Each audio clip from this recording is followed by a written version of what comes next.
Should you be considering purchasing a short-term rental right now in this climate? A lot of people are pondering that thought. Well, it comes down to these three key elements, and we're getting to it right now.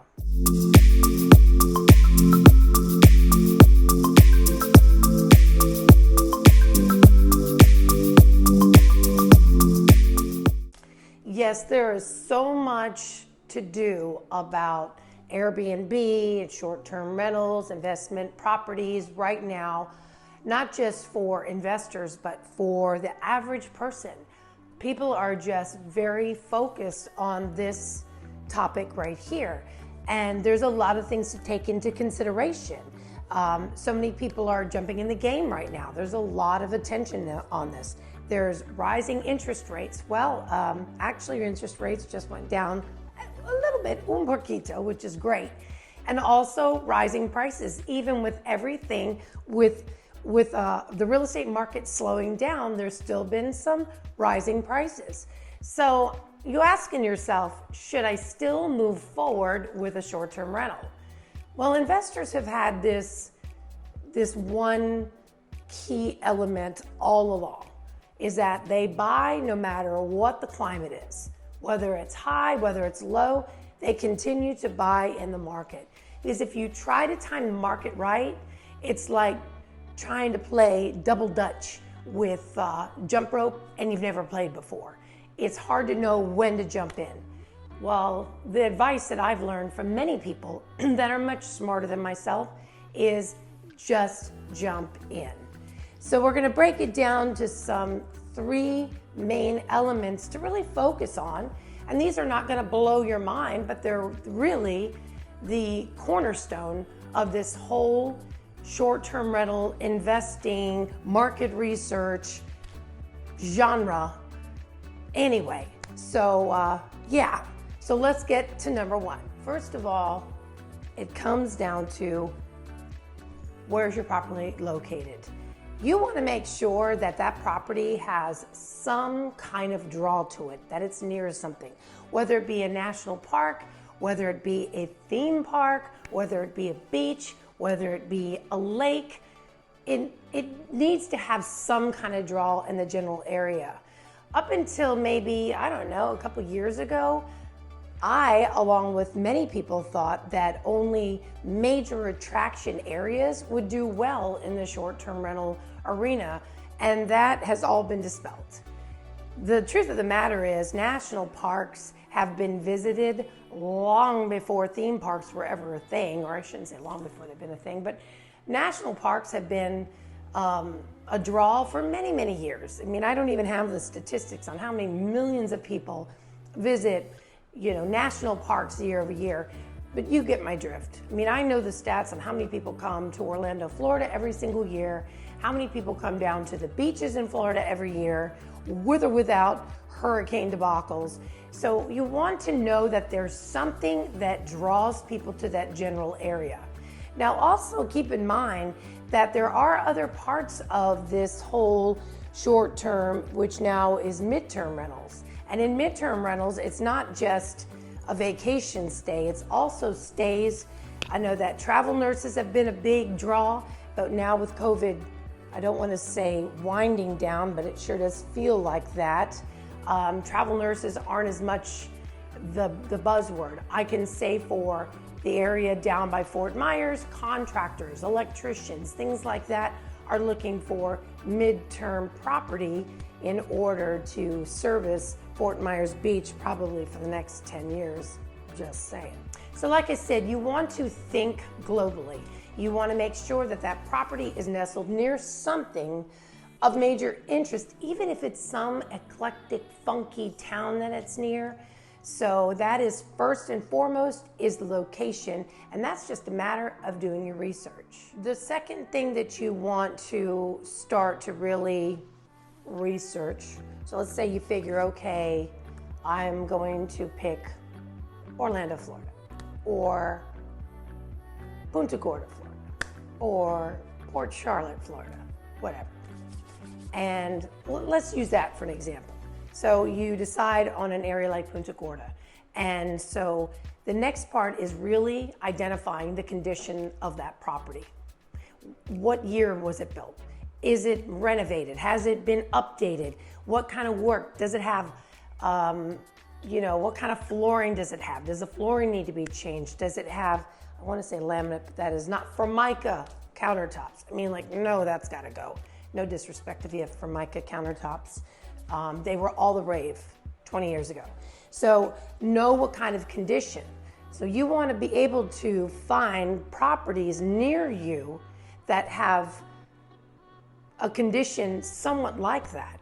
Because you can't compare your property to a property that's been upgraded, that has quartz countertop and beautiful flooring and everything's been updated, and then you have a property that hasn't been updated for the last 15 to 20 years. They're not going to be a comparable. So you really want to be able to identify what kind of condition that property is and find something that is like it in order to compare. It sounds very simple, but it really is. And also when it comes to amenities. If your property does not have a pool, then don't compare it to a property that has a pool. I mean, I know that sounds a little simplistic, but it really does come down to these three things. It comes down to the location. It comes down to the condition of the property so that you can then analyze other properties in the area and what revenue they're pulling in to know whether or not it's a good idea for you. The third part of really trying to hunker down and identify a property that may be a good idea for you is to find, like I said, similar properties in that area. There are tools out there. A tool that I just recently found is STR Insights. And I am going to put a link below so that you can look that company up. It is a smaller, more of a startup, but they really do chunk it down, including revenue. And so you can decide on properties based upon their revenue. And so not just occupancy, because occupancy doesn't help you. I mean, great, if their occupancy was 90%, but they were getting $58 a night, well, that doesn't very well help you unless it's a tent. And not even then, because tents do a lot better than that. So you really want to get a similar property so that now you have a property location, then you have a similar property with the same type of amenities, 4-bedroom, 4-bath, 3-bedroom, 3-bath, both have pools. One has a water view, one does not have a water view, is not a fair comparable, because obviously the one with water view is going to have a higher what? Average daily rate. It just comes down to what it comes down to. And what I like about STR Insights, and by the way, not sponsored by them, I just think they have a great program, and I'm really being able to identify a good short-term rental based upon their software. They chunked it down to 3 key areas. They do 50%, which is either it's a poorly managed property or it's only being utilized or it's partially operational, meaning that the people live there part of the year and then they rent it out part of the year. So it's not really a fair comparable. And sometimes some of these other softwares lump them all together, which skews it for you. So that's why sometimes you'll look on AirDNA and you're like, I'm confused. Why is it only a 62% occupancy? Because there's people that live there part of the year. So then they have a 75%, which is performing well. So that you can check those properties that are performing above average.